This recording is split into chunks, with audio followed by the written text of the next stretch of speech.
અમારી નાની એવી એક ભૂલને કારણે કરોડપતિ બનવાનું સપનું અધૂરું રહી જાય.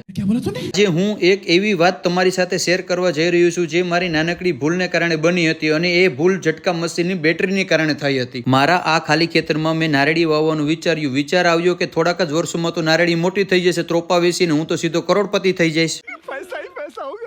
બસ પછી શું, તમારા ભાઈ આખા ખેતરમાં મશીનથી ખાડા પડાવીને નારેડીને રોપા વાવી દીધા. શાબાશ! પછી મને અને ભારતીને વિચાર આવ્યો કે અહીંયા તો જંગલી ભૂંડાનો ત્રાસ વધારે છે. જો સાંજે આવી જશે ને મારી નારેડીને ખાઈ જશે તો મારું તો કરોડપતિ બનવાનું સપનું અધૂરું રહી જશે.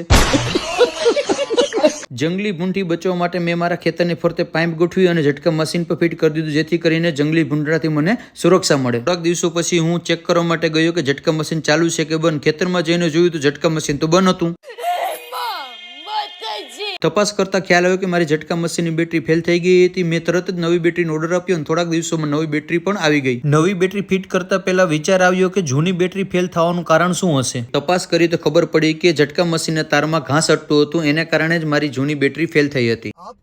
જ્ઞાની બાબા ફરતી આખી બાઉન્ડ્રીમાં ખડની દવા છાંટી ખડ આખું સાફ કરીને નવી બેટરીનું ઇન્સ્ટોલેશન પણ કરી નાખ્યું. મારી નાનકડી એક ભૂલથી મને શીખવા મળ્યું કે નાની બાબતો પણ કેટલી મહત્વની હોય છે. આજનો આ મિની બ્લોગ તમને કેવું લાગ્યું ચોક્કસથી કમેન્ટ કરીને કહેજો અને લાઈક શેર સબસ્ક્રાઇબ કરવાનું ભૂલતા નહીં. મળીશું ફરી એક નવા મિની બ્લોગ સાથે. બાય.